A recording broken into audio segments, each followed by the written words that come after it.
Hello, everybody.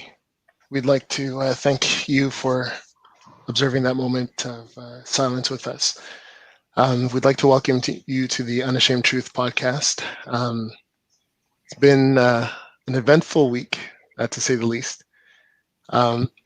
We initially had something planned along the lines of a series that we were working on, but given everything that's been happening in the last, I would say, 2 weeks, we just decided that it would, last week I should say, we decided that we wanted to kind of take a little bit of a different turn with today's podcast. So I'd like to welcome my fellow co-hosts. We have a special guest with us, Lori. She's joined with us for the podcast today.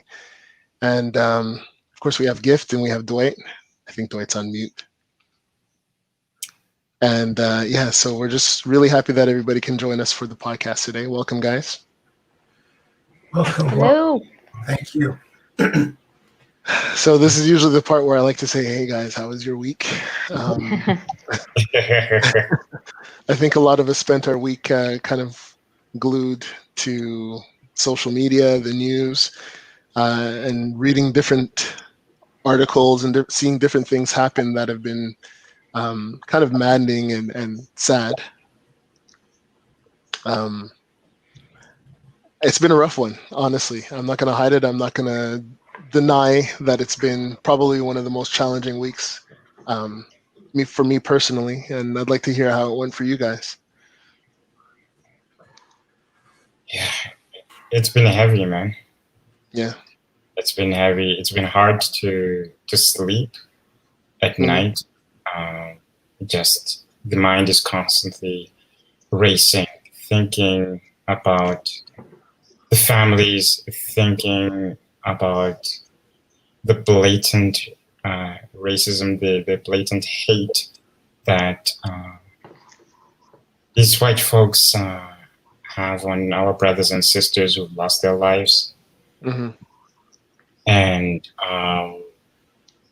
it's just been one thing after another. There was no break for the last month for us to digest one scenario. And, you know, as much as also like our allies mean well in showing solidarity and posting, to be honest, like for me personally, that has been triggering. And when I'm still trying to digest, it's like I'm constantly being triggered. You know, seeing the latest updates, you know, about the first killing, the second killing, you know. It's been rough. It's been rough. Yeah, my mind hasn't been able to fully breathe. Yeah. For me, it's like I'm unable to get past it. You know, I can't stop thinking about it. I can't stop thinking about, you know, how I'm feeling, what this has done to the community. I was talking to somebody today and I said, man, I hate that it's taken all of this, but for the first time, I really feel a major connection to the community. You know, I was outside and a brother passed me and we acknowledged each other. We said hi to each other. There's no, you know, there's a coming together that's starting to take place. And for the first time, this is how I mainly feel. I feel like it's so in your face this time around that you got to pick a side. Yeah. Can't play the political card on this one, or like a line is being drawn. You gotta pick sides. There's people that you're going to there's people that you're going to lose. You know what I mean? There's relationships that are going to break. but lines got to be drawn. You know what I mean? And it's like, I really feel that major sense of that for the first time. You know what I mean? So I feel like an uprising is happening. Yeah. That's me. Yeah. What about you, Lori? I think that resonates with me in that the context or the backdrop for all of this, right? The global pandemic and everything that's been happening since the beginning of the year has kind of like put everything already in an amplified kind of situation. Everyone is tired. Everyone is stressed out. There are already so many baseline things that are that are out of control, that I think this sequence of events has just brought everything to a boiling point. Yeah. And I think of myself as someone who, I like to think through how I approach these kinds of things. I think that I prefer to have the one-on-one conversations with the people that I feel are open to them. And I think some of that may be fear, and some of that may be what I want to portray. But I did feel like this was one couple of weeks where something needs to be said. And yeah, last night I couldn't sleep because I had the images running through my mind. I had like the different, videos of people articulating their feelings and of these guys dying, right? Like, it's running through my mind, and I'm thinking, there's no longer this thing where I can just kind of be silent publicly and have one or two conversations. I have to step up and say, no, I am a Black woman. I live here in Quebec, Canada, and it happens here as well. Yeah. No one has choked me yet, but these things have happened. And I think the response that I've gotten from posting about my experience on Facebook is really overwhelming, in the sense that people are so surprised. Those are my friends, right? They're people that I know. They're people that some of them I've mentioned, one or two anecdote of this happened and that happened. But people are so surprised. I think that side of the response is really, really painful, where you actually think this is not a thing anymore, or you actually think we live in a place that is free of racism. Yeah. So speaking of which, what would you say to our premier that claims that the issue is not a systemic one? I would tell him my stories. It started before I started going to school. Then when I went to school, it was worse. School is part of the system. It was not just the students. My teachers were in on it. So it's very difficult to explain to a white person what it's like to navigate this world as a minority, as a person who lives in a Black body, and to have these things just happen to you. So you're a child and you're kind of conditioned to know that this is going to happen to you, and you have to kind of respond. This is what we're talking about when we say it's part of the system. It's going to. It's not a matter of like, if, depending on where you live, it's going to happen at some point. Yep. And that's why it's part of the system. I don't know a single Black person who has had zero experience with this. Zero encounters with some form of racism like this. Yeah. I'm curious, Lori, because did you actually see the video of George Floyd and what happened to him? Yeah. As a medical professional, I'm curious to know if your thoughts were similar to mine. So at the very end of the video, when they turned him over, what were your thoughts? I think I had tears at that point. It didn't feel like this was a person. I don't know. I've been in a lot of situations, where we have a patient who's unwell, and we take very great care. There is so much care in the way that we handle a patient who is unconscious or is unable to move. I just felt like this was kind of a thing that's happening. I don't know what kind of thoughts you had going through. But I felt like there was no realization of what just happened while I'm watching, right? Okay, I just watched somebody kill somebody. The tears are falling, and it just kind of felt like, okay, let's just move this over to the side now. For me, I think it's in two things. So in seeing the police officer's face and his reaction and how just kind of stoic he was in a weird way. He was like it was an eerie type of stoicism that was happening there. Yeah. Just seeing him kind of just be absolutely unmovable, you know, it was like there was no getting through to him. And you could tell that he was intent on what he was doing, first off. And then just how, for me, it was the moment that they turned him over and I saw the police officer hold his head and turn him. And I'm like, this man is dead. Like, there's no convincing, don't try to do CPR because he's dead. You've killed him. That's what happened here.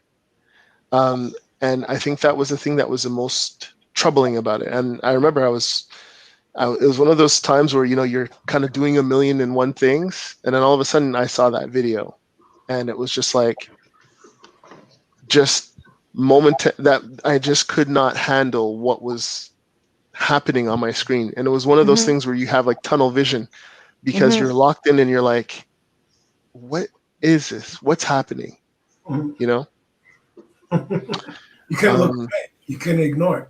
You know, you watch somebody snuff somebody's life out. Exactly. You know what I mean? Yeah. I think go ahead, Gil. Like for me, what was shocking is you have a crowd of people around you telling you that the person can no longer breathe. Yeah. How can you ignore such a crowd? Yep. You know what I mean? Like, you know, when you're surrounded by people, you could get nervous or get scared that they're going to come after you, but they're going to say something there is, you know, and you're just going to be like, okay, fine. I'm going to let go. But how can you be so stone cold? Right. And resist the pressure that's behind you, of the eyes that, like, how cold can you actually be as a human being? Exactly. I think you have to be really cold, but I think you have to be absolutely sure you're going to get away with it. I mean, people are clearly filming you. There's a lot of witnesses. Right. And you're just sitting there nonchalantly. Like, he's just got hand in his pocket while this grown man is saying, I can't breathe. He's calling out to his mom. He's saying, I'm going to die. And you're just there on camera and you know it's there. You have to have some sense that I'll be fine. Yeah. Yeah. Very good point. Yeah. Sorry, guys. So we have somebody else who's joined us. She's a new face who's going to be with us. I'm just going to bring her into the conversation. Oh, I see that. 1 second. Her mic is on mute. So, there you go. Okay, cool. So her name is Mika. She's a friend of Dwight's. This is my first time meeting Mika, but we would like to bring her in because we think she definitely has a very interesting insight to add to our conversation. So hi, Mika. Welcome to the podcast. Hi, how are you? We're doing well, thank you. Nice to meet you. Hi, everybody. Hello. Hello. So thanks for coming. Let me do the quick introductions to introduce you to everybody. My brother is Terry. Nice to meet you. Okay. Nice to meet you. So, and then my brother from another mother is Gift. Hello. It's a gift, right? And Lori is our sister-in-law, our sister in love. And so Lori is part of the extended family, if you would, but she's here joining us as well. Hi, Mika. Hi. And just to give you a bit of a background on Mika, she is a Ontarian, Ottawa business owner, entrepreneur / everything, hustler, everything in between. She's a mom, just an all-around awesome person, and I thought that having her jump in here on the conversation would be a great addition. So thank you very much for coming on such a such a crazy time, crazy topic. But all we're talking about is our feelings relative to the last couple of weeks and everything that's gone down. And so we're just sharing our thoughts here and going off of that. Yeah. I always like to say, wish we were meeting under better circumstances. Yeah. But, I think a situation like this is what brings us together as Black people, right? We need to talk about these items. We need to voice our opinions, and especially because it feels like right now there are too many people speaking, but none of them are really truly representing us. And the violence, the destruction that's happening is not really, I think, representative of what we truly think. And especially when you mix that with all of the people that are instigating and kind of initiating violent behavior in quote unquote allegiance with us, I think it's really important that Black voices be heard. Absolutely. Yeah. So we decided that the theme of today's episode will be "I Can't Breathe," and we just wanted to kind of talk about what that means to us. So I don't know who wants to go first. Man, when we talk about "I can't breathe," and I don't know if I can say anything other than it's absolutely debilitating. You feel like you can't breathe under the weight of what we witnessed, right? But then we're told how we're allowed to manifest our pain, how we're allowed to manifest our grief. We're then told which is the right way, which is the wrong way. It's like, man, when do we just get to be people, right? You witness this kind of an injustice, and then all of a sudden you got to deal with you're allowed to mourn this way between these hours at this time. What the heck is all of this, right? There's injustice, right? I can't breathe because I'm cluttered by all of the noise, all of the shenanigans that's telling me how I'm allowed to process my feelings. And for the first time, I'm in a position where even at work, where I want to vocalize what I'm going through. You know what I mean? Normally, I'd come into the office, you wouldn't hear nothing about me, you wouldn't hear nothing from me about this. But even on these issues, on these topics, I definitely want to speak up because I'm tired of not being able to breathe. So that's that's where I find myself in the last little bit, in the wake of all of this. Yeah. Mika? Oh, I absolutely feel the same way. I've been through it, I've witnessed it, and it's not a good feeling to be told, oh, you should act like that, or oh, you shouldn't feel that way, or anything under the sun. I get you. Question for Mika, how are you? You have a little young prince you're raising there. How are you helping him process all of this? Honestly, I try to tell him, Black is beautiful. Don't let anybody tell you, don't let anybody make you even feel inferior just because you're Black.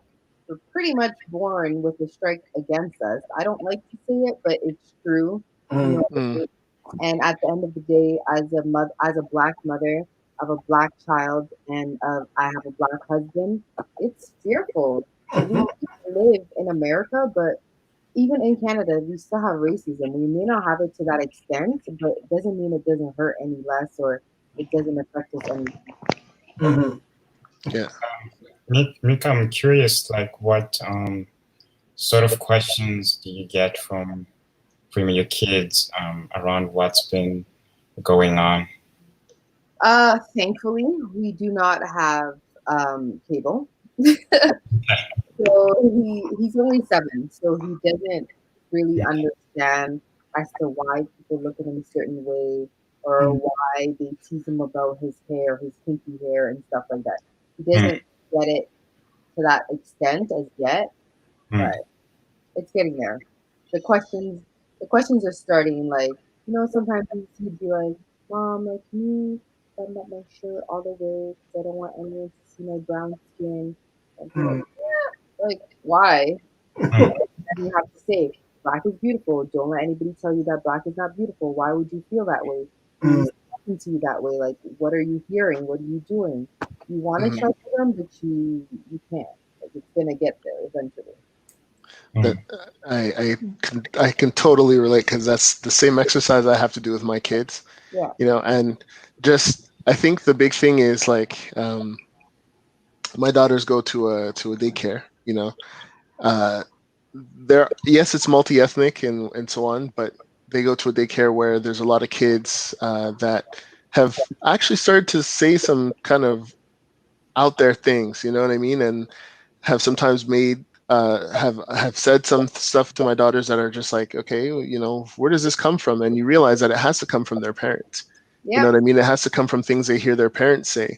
It's when a kid is making a simple observation that somebody's different versus when they're just kind of being a mouthpiece that's echoing things that they've heard.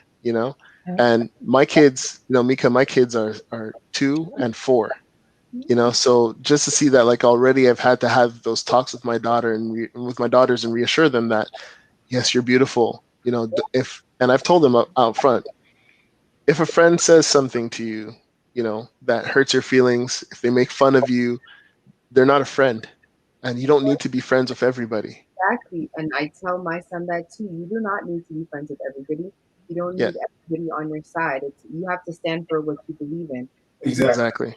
Beautiful, your parents tell you you're beautiful, then that's what you're going to admit to everybody, that you're beautiful or handsome or whatever.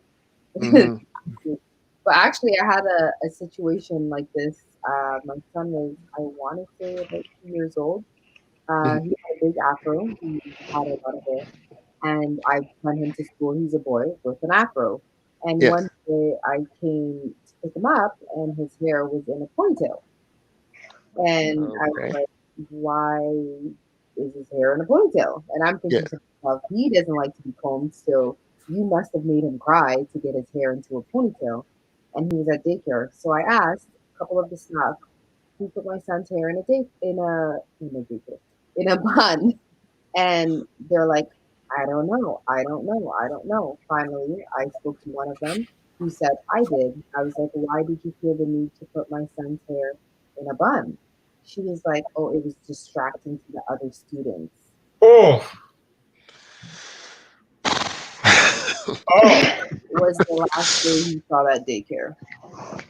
So this happened before or after the cops were called to the scene to... Thankfully for them, his dad was there, and he's the other side of me, so he's very calm. And like, go outside, and I will talk to them. But yeah, no, that's like unacceptable to me. I was like, I will take it out of this daycare. There's no reason for you to say it's distracting. How is an afro distracting? It grows up. And they were telling me how it was falling in his eyes. I'm like, he's black. It grows up. It does not go down. It goes up. But no, Mika, you don't know anything about black hair. my whole life,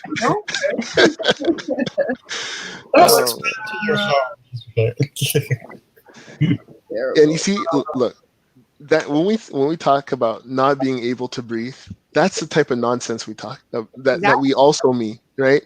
Because fine, there's the fact that they literally choke us out, but then there's the fact that, like, we voice to them, this is our experience, this is what life is as a black person, and one of two things happens. I've seen examples of this on both my wife's Facebook page when she posted her feelings on things, and on Lori's Facebook page, which was, white friends and colleagues or whatever saying, oh yeah, but everybody suffers. Everybody gets mistreated at some point. Oh yeah. Yes. they killed 6 million Jewish people Yeah. in the Holocaust. I heard But that. nobody will ever tell a Jewish person, you cannot mourn, you cannot observe, you cannot, I mean, the whole world fought, right? Mm. And included in that whole world fighting were African troops, were African American troops. You understand what I mean? And it's like we are always expected to carry the load. We're always expected to be quiet. We're always expected to have sympathy for others. We're always expected to remain calm under any circumstance. You know, even if we have a gun drawn in our face, even if we have a police officer questioning us, harassing us, even if we have we move to a neighborhood, we buy a house, and the neighbors discriminate against us, we're supposed to take it with a smile. Even And I think we're at a point where people are no longer able to just sit and take this. You know what I mean? Yeah. Like I like to say, I'm not my ancestors. I will fight you. That's it. I like that. Absolutely. And like, sorry, I don't want to be long-winded, but you know, the thing about it is this, you know, I think for white people to kind of understand a little bit, and there are a lot of well-meaning white people, so I don't want people to think that I'm categorizing all white people this way. But to be able to understand our perspective, you have to start from so far back that you have to be able to think. Like my last name, right? And I think I said this in the previous podcast, or I think I said it to you at some point this week when we were talking, Lori. My last name literally is the last name given to people who worked on the plantation where my ancestors worked, right? And if I wanted to trace my history back, technically I can't go beyond when we arrived at that plantation, right? So imagine this. You can sit in the classroom as a young child and you say, your teacher gives you an exercise, trace your family tree, right? And your white friend can go home to his parents and they can go, okay, well, your great-great-great-grandfather came from this place in Europe and blah, blah, blah, blah, blah, blah, blah, right? Meanwhile, for me, you know, I don't know how far back my parents could go, but I can't imagine it could be very much further than, you know, their grandparents. Because our history is not a history that's documented. And our history is a history, and I almost sound like a broken record, but our history is a history that's repackaged and resold as something else every few months, every few years, you know? And the things that were Black are being now given over to white people, like, you know, our music, our style, the way we dress, the way we do all kinds of things. And it's just like, our okay, grades. so. Our grades. Yeah. Yeah. Let me like add that in there, you know. That's it. So, you know, rather than tell Black people, oh, don't worry, it's going to get better, because honestly, the same people, you know, who was telling us it's going to get better too, were literally plantation owners. They were on Sunday mornings, they were sitting us in rows and whipped out the Bible and were preaching to us and reading all these scriptures saying, don't worry, your deliverance is going to come. But who did they need to be delivered from but the people who were oppressing them in the first place? Yeah. Right? And the message now, I'm sorry, the message now is not so much it's going to get better. The message now is you should be happy with what you have. With what you have. Yeah. I think that's where that is suffocating to me, because you don't understand what I have. Like, you don't understand how my experience as a Black person has kind of molded my personality, and how I have to like kind of think to myself. I think I was telling my sister or a friend, you know, there's still all these there's these times where you feel like something is not quite right with what this person is telling you. They're disrespecting you, they're discriminating against you. And then I have to go into myself and be like, okay, is this battle worth it? Are you just going to be the angry, bitter Black woman? Are you just going to be the one who races the race card again? Because the response is, you're blowing things out of proportion. Look at where you are. You went to school, you got a good job. And I do. I don't say that I don't. I know that the opportunities that I have, it does not cancel out the discrimination that I face on a daily basis. Mm-hmm. You can't tell me that my experience is not valid because I also have privilege.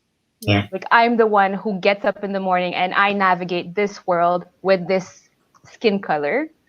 And I know how much censoring and how much like second guessing and how much, before the words come out of my mouth and before I decide, no, I'm going to take a stand on this because, I can't go, this has to be a line. It just has to. And by then, that line has been pushed and pushed and pushed. And, Lloyd, it's interesting you mentioned this because this really breaks the fallacy that there is no racism in Canada. Right? Based, like looking at your experience, and even if I speak of my experience as well, like moving here, I was born in Zimbabwe, as you guys know, and I moved in Canada when I was 12. And moving here, we were sold this lie that you're going to a land where there's no racism like there is in your country, right? My country was colonized, by British folks, right? And in my country, it's like everybody knew their place. There was no blanketed or political racism that's like behind a veil, like the way it functions here in Canada, right? It's like you knew that, okay, you cannot look at that white person wrong because something's going to go down. Like it was like clear cut, black and white. Right. And coming here, I was like, okay, this is our chance to recreate our journey the way I don't need to prove to anybody my value and my worth.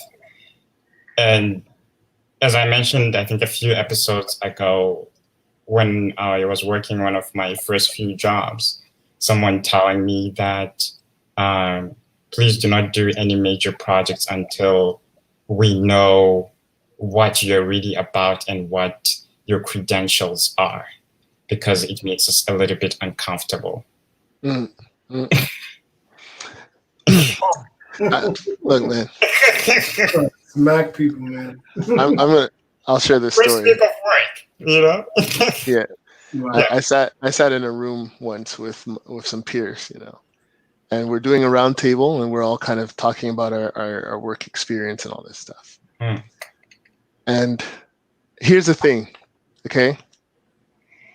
My white colleagues didn't say anything. The colleague who actually who tried to call me out on my work experience for some reason was actually a brown person. And this person had the nerve. Same here. Yeah. This person had the nerve to ask, okay, now at this point I had 10 years experience, okay, working. And this person had the nerve to go, did you finish your degree? Wow. Didn't ask anybody else in the room that question. But asked me that question. And so the thing is that the person who technically I should be able to feel like I can relate to the most in the room is a person who has some sort of a they'll never accept that it was racism, right? But I mean, didn't ask anybody else in the room. So what other sorry? There should be some solidarity, right? There should be some solidarity, and we should be able to celebrate our accomplishments. I respect this person a lot. Up until that point, it was just like, whoa, hey, I guess, you've drawn the line, very clear line in the sand as to, how you treat people of color, other people of color too. It laughs very well with white people, but treats, and that's the thing I think that's most difficult about it is that right now in the streets, you have a lot of people that are protesting, right? And you have different shades, but not all of the shades are treated the same way either. Yeah. Man, that's a whole other topic, but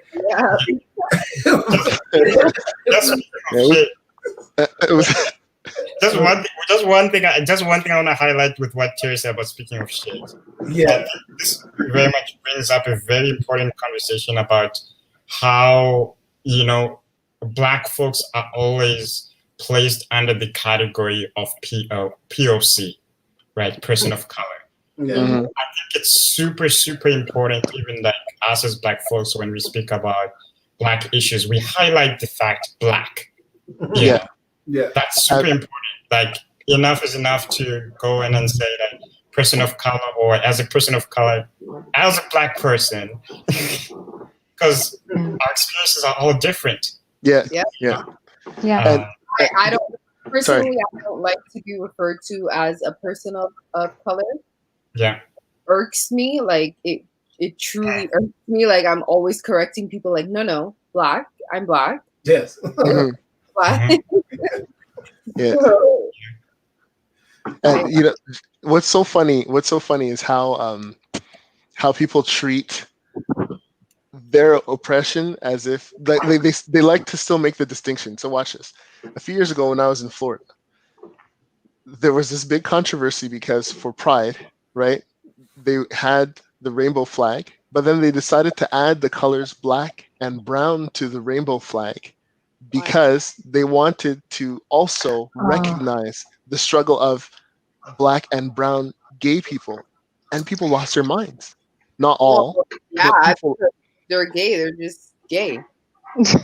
Yes, I get that point, but the reality is that there's still a lot of discrimination. So I don't know if you guys have seen Dave Chappelle's last stand-up act that he did, but anyways, there's a scene that's very interesting because he makes a joke that, you know, people find they're on either fence, but yes, I think I know what you're talking about, but go ahead. Right, but he talks about the bickering within the car. Okay, that's essentially the gist of the joke, and you see that's what happens, unfortunately, and that's, I think, a big part of the struggle too, is that, like, you know, as Black people, our struggle is a very very distinct struggle, you know, because yes, other groups of people are mistreated, are abused, and so on and so forth, but I mean, it's 400 years of history, 400 years of history, and we're still being hunted like animals. That's the thing about it. Like, the way that they killed George was animalistic. Yeah. You know what I mean? Yeah.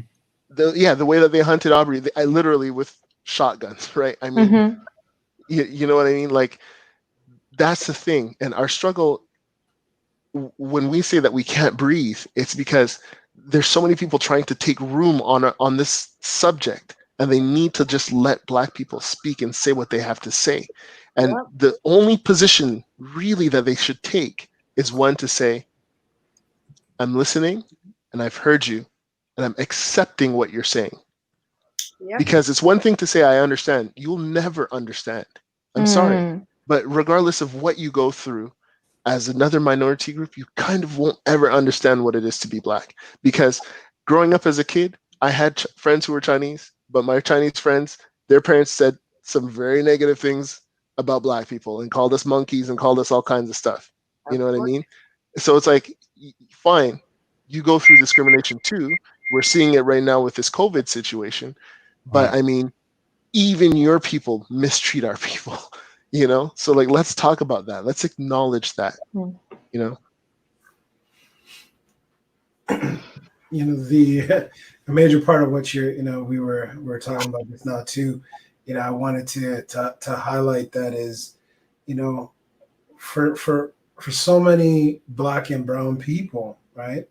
Yes, we can get at each other sometimes, but a lot of that is to do with the fact that we're so used to being divided, and we're so used to being the only Black person in a room, right? So we come up that way, you know what I mean?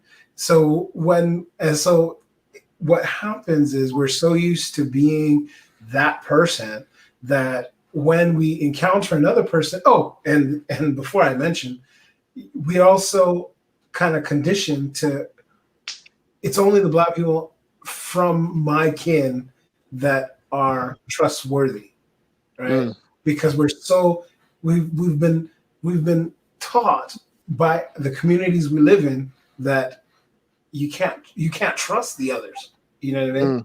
So what happens is as soon as we, you know, all these years coming up as the only person in our circles and so on, when we meet others, we're standoffish. You know, we immediately kind of like we tend to want to distance ourselves from those people and compete against those people, right? And when it comes to the white circles, we want to fit into those circles, right? So that's why that white person is not going, like, that's why that brown person is never going to ask any of the white peers, you know, do you have your, you know, your degree, your information? No, we see them as the people we want to fit in with, we want to be part of, right?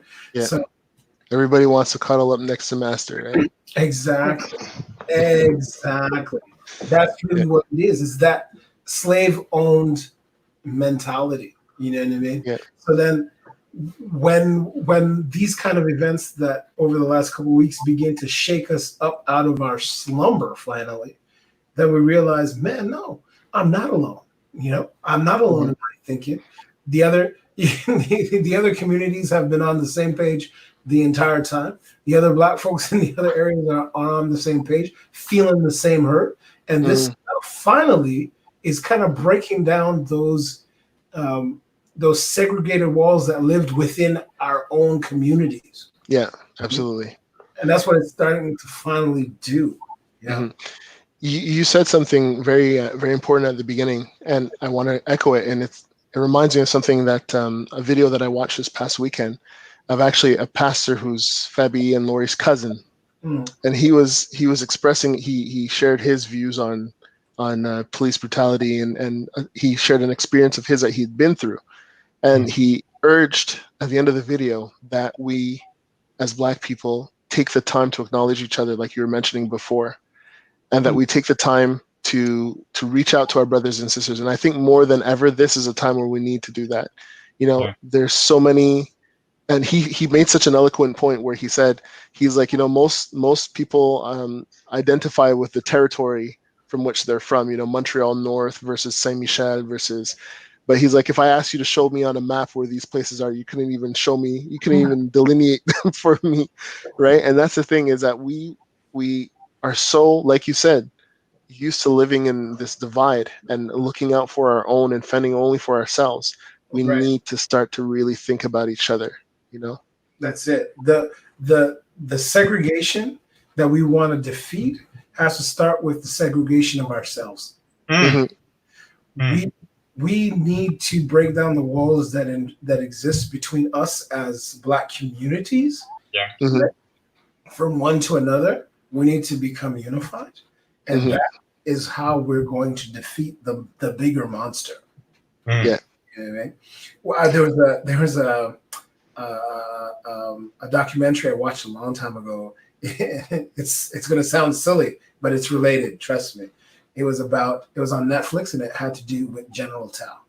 Right? Okay. Where are you getting at, bro? I think I actually watched that.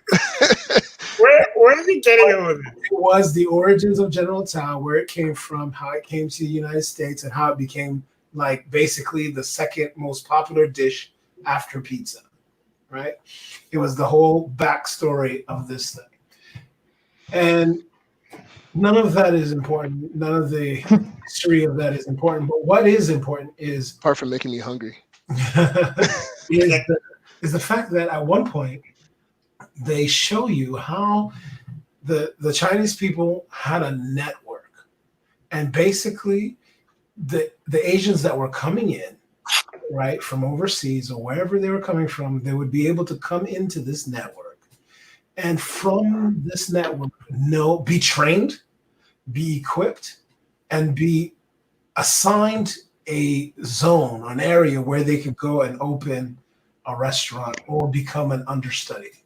So there was this whole massive organized setup, and basically they were taking over the America, one restaurant at a time, you know, and they were just setting up this huge network of it.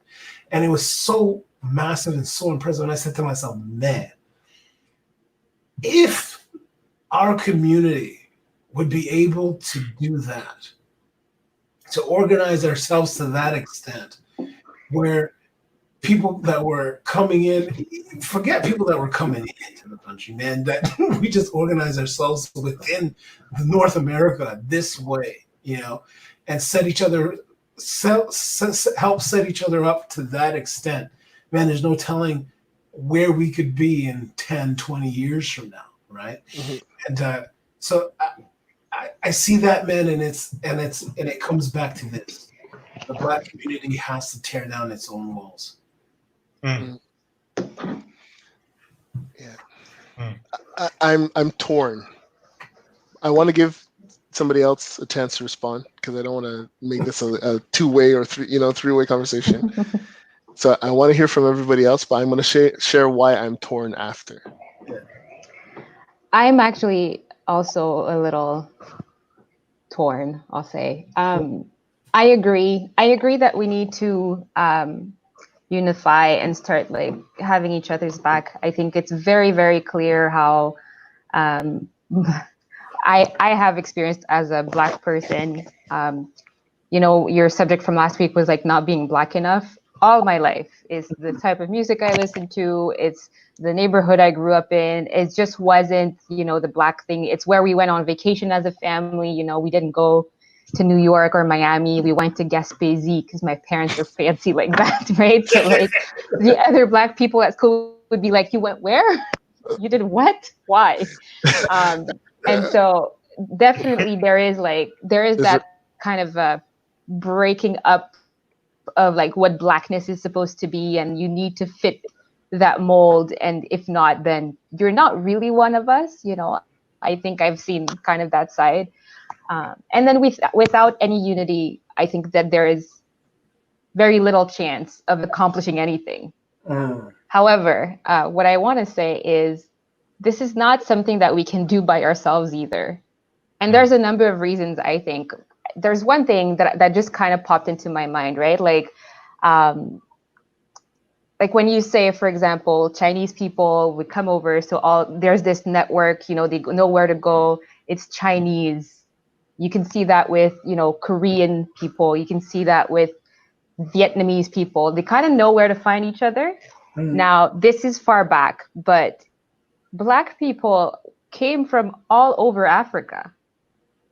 Even if from the same country, from different tribes. This wasn't just like one same people, I know you, I've got your back. It was just, we're all here. We're connected or not connected, we're not too sure. And we had to survive this new horrible reality. And I think that kind of breaks things up as well.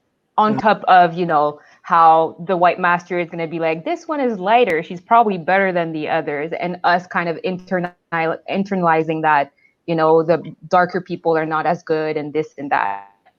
All of these things together.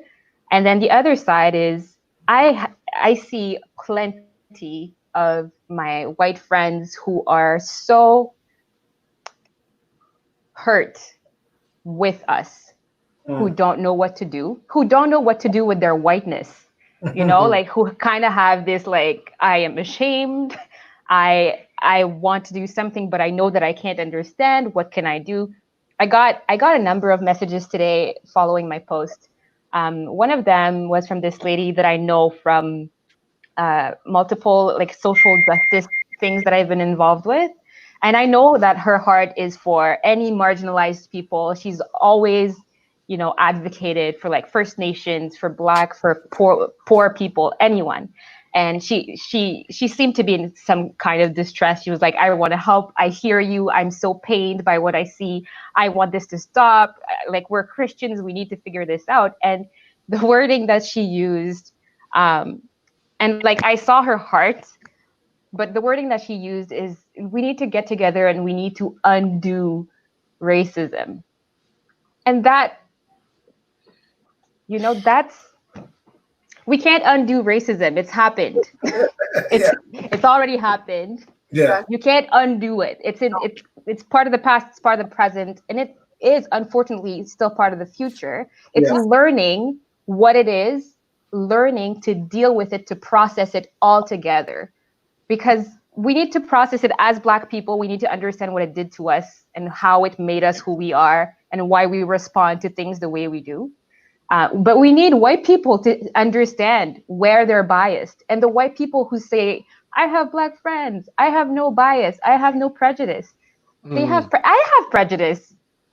We all have it. It's not, right? I think we need to unify. It needs to be like a move that is bigger, that it really is bigger than life, that really is bigger than just me and my one Black friend. We're going to change the world, or like my Black community. Yes, it's a step forward. We need everyone who is willing at the very least. Yeah. Mika? I agree. You know, like I said, I've been a victim of racism. I want to say my whole life, literally, and counting. Like I was just saying to someone the other day, it's funny how when I look back on high school, I say to myself, all of these little things that happen, all these little comments like, oh, you're so pretty for a Black girl, or oh, do you play basketball? You'd probably be really good at it. You know, like little snarky little comments like that, and you just think to yourself, back then I took it as a compliment because that's what we know.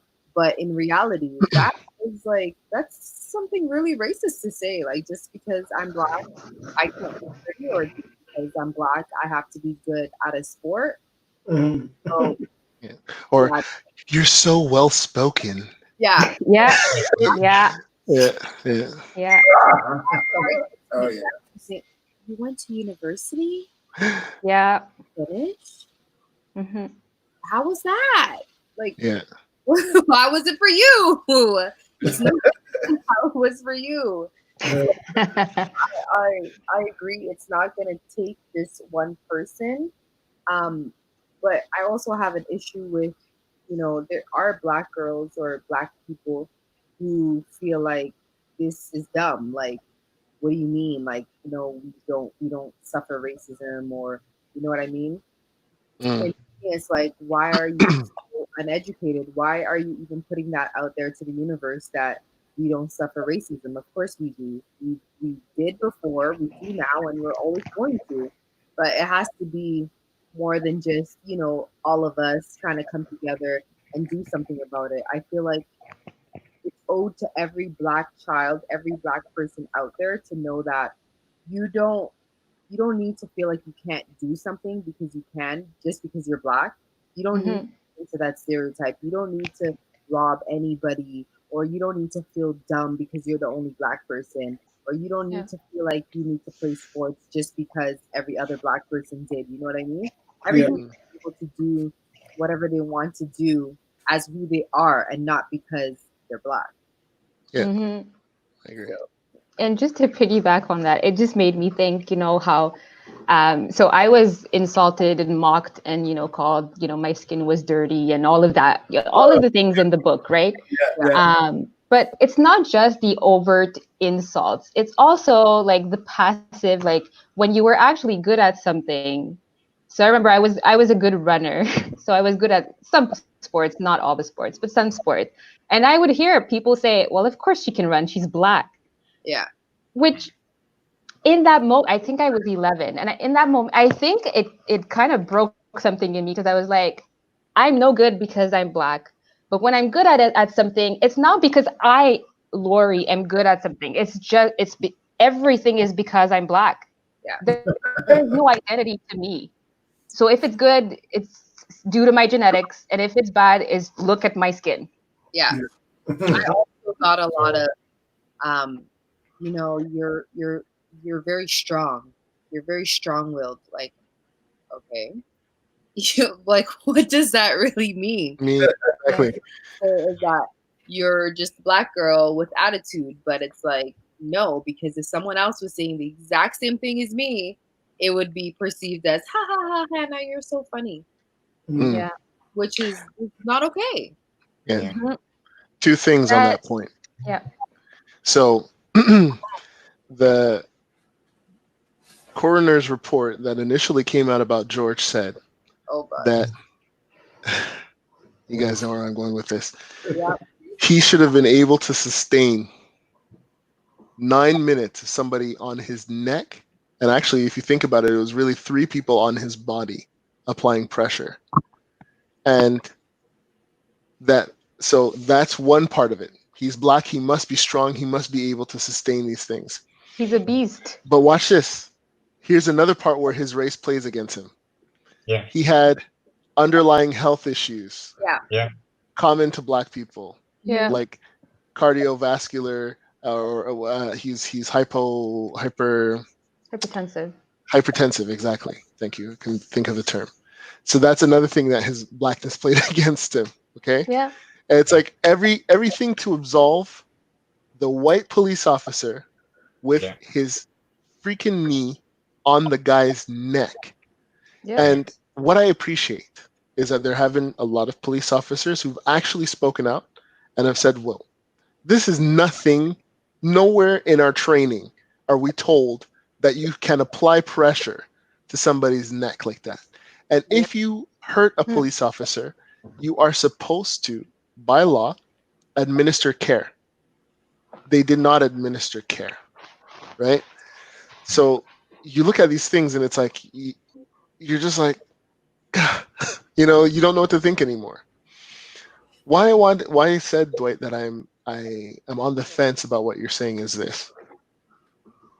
You go back about 60 years, you have the Tulsa race riots, as they're classified, right? If you guys have watched, what's the name of that Netflix movie with the girl that did the voices on Boondocks? You know, there's that show, it's like a Marvel show on Netflix. Oh, man. Okay, I forget the name. Anyways. So they start off that show showing a scene of what was happening during those Tulsa race wars, right? And this is where they bombed Black Wall Street. Okay, so you have this prominent black town that's doing super well and stuff like that. And, you know, like even the white people come over there to go to their grocery stores because their grocery stores are better than the ones in the white side of town. And they, you know, once again, they somehow in an elevator, there's a black guy, white girl, something happens, the girl screams, and all of a sudden now there's a lynch mob coming to take this young black man. And things escalate to the point where the military, the U.S. military, according to people's, to witness accounts, literally dropped bombs on this town. Okay? And people broke into homes, they looted, they stole everything. The city of Tulsa actually has been covering it up, and there's a video that I can share the link in this podcast afterwards, where they explain how they're uncovering mass graves now, and they're trying to document and give a proper account as to what happened. The reason why I say that I have a hard time with what you're saying, Dwight, is that not that I don't believe that us as black people can come together and can pull ourselves together and really build up our community. My concern and my fear is that we're in a situation where it's just going to happen again, where people are going to come and try to destroy us. They never leave the black community alone. They let the Chinese community, they let the Vietnamese community do their thing. They let them have Chinatown, right? But where's Blacktown? Where's, you know, and the black side of town, that's not the place where corporations dump their waste. You know what I mean? Where the quality of air alone is going to cause you to be to have a 10-year shorter lifespan.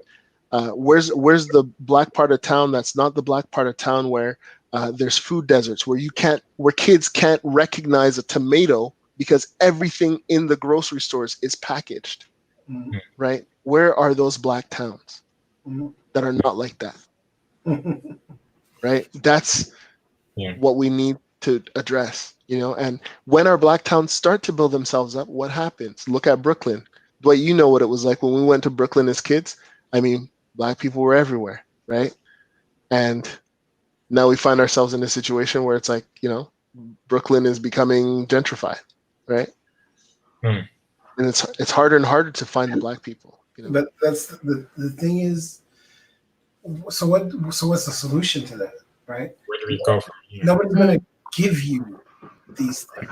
I agree. But I think the solution needs to be that we be left in peace in our neighborhoods. You know, like, hey, and I know it sounds harsh to say, but the problem is that because if we build our neighborhood up and white communities pull together to help us, then somebody's gonna raise a comment. It's because we had to help you to get here, right? So like, and you see, that's why I say I'm on the fence. I don't know. I don't have the right answer, but I just feel like it's more convoluted and more complex than that, you know? Of course it is. Of course it might be. But I think that that's the reason why we can't stop. Mhm. What is happening today, Yeah. the riots, the you know, the protests, you know, not so much the riots, but the protests, right? I think we can't stop until we get what we're looking for. Mhm. Because this thing given to us on their terms is not ours. Yeah. You know, I understand. it will never be ours. And yes, there are people that, you know, that are struggling, that want to, you know, I have white friends that want that, you know, that are on our side, so to speak. But when we talk about that enemy, we're talking about the man, right? And that person is never going to give you the things that you want. You're going to have to take them. There's gonna be some suffering involved. Right. You know what I mean? And I think that's where we find ourselves. We're finding ourselves at the precipice of what could potentially be another civil war. Yeah. Exactly. Yeah. So I just want to take a minute because I think Gift has to take off soon. So Gift, if you have any closing thoughts before you go. I think it's what I would just like encourage people is like, don't tell people how to grieve. Don't tell people how to get to where we want to get to, because we've tried everything and it hasn't worked so far, right? Yeah. We have people like Martin Luther King, we have people like Malcolm X, Nelson Mandela, you Both name extremes, yeah. Both extremes, and they've tried completely different approaches to gain human rights for us, and it hasn't worked. We are still in the same place. Exactly. We're still in the same place. So like something's gotta give, man. It's like don't tell me like, oh, take the Martin Luther King approach. Take the Malcolm X approach only. No, we gotta try something different. We gotta we just gotta push in whatever way we think is most effective, because it looks like what we've done is not enough. Right. Yeah.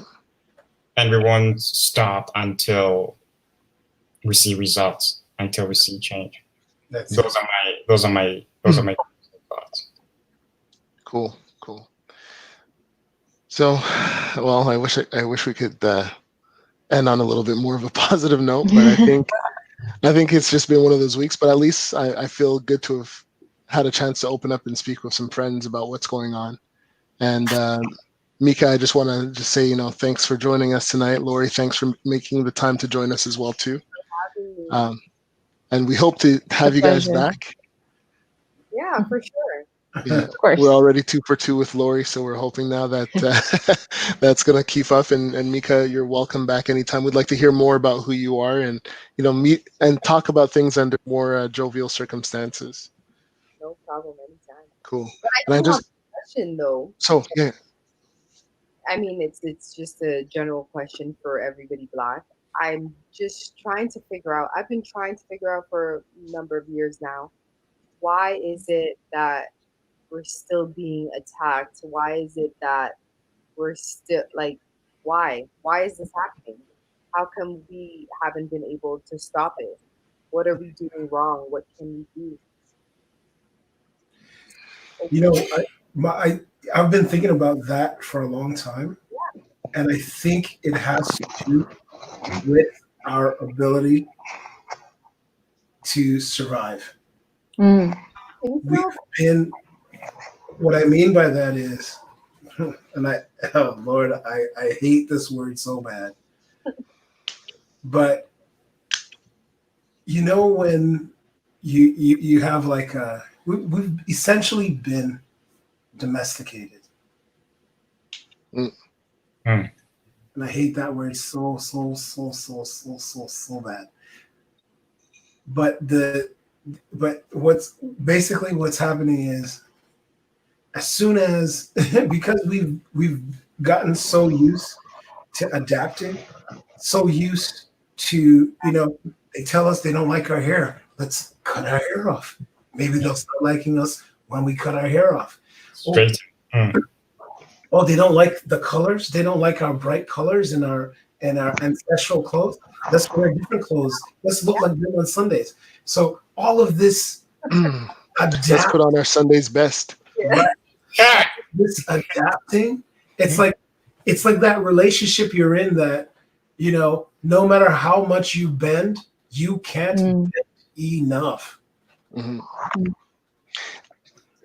I just want to add to that point. So I saw this article that was talking about 10 super racist terms that people use not knowing the origins of them. And one of them was chuck and jive. Okay? And I don't know if you guys know what the term chuck and jive or where it comes from, right? Essentially, there would be a season for harvesting corn, right? And as they're harvesting corn, they're chucking the corn, okay? And the slaves were singing songs, and they were just acting jovial, like everything was cool, and it was nobody's business. We're all having a great time. Everything is copacetic, right? And so that was the jiving part of it. So, and this was a behavior that was observed that the slaves had just to try to keep things cool between them and the people that were running the fields. Yeah. So that's where that term comes from, that chuck and jive. And that's exactly, it's a defense mechanism. It's a response that we have, it's, it's why we choose to laugh at this off-put racist joke, because, he's an all right guy. He just says these things sometimes. You know what I mean? It's rather than just say, hey, listen, man, that's bullshit. Like, who the heck are you? You know what I mean? Yeah. It's a response, I feel, too, that we have, that we've adopted. It comes from that domestication. Mm-hmm. And what we have got to now do is reverse that in a sense. You know what I mean? Be willing to stand up for something. Well, be willing to die for something that is our own. You know what I mean? Every country at some point throughout their history had to decide or come to a point where they were willing to lay down their lives for what it was they believed in. We as a community need to get to that point. We're willing to lay down our lives for this, because without this quote unquote freedom, it is not a life worth living. Yeah. We got to get to that point.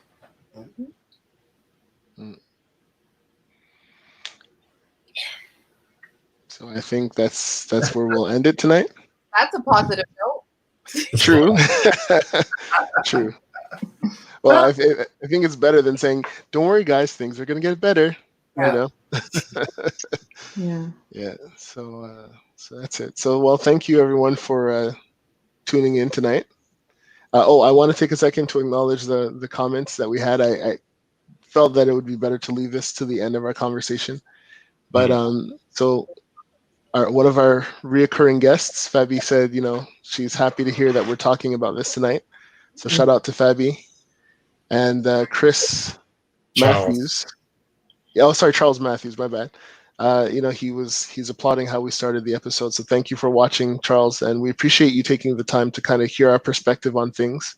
And thank you guys for joining us tonight. It's been a rough week, but, talking about these situations will get us through them, right? So yeah. Yeah. Thank you, guys. Thanks for watching, everyone. Thank you. Wish you all a good night, guys. Good night. Good night. Night.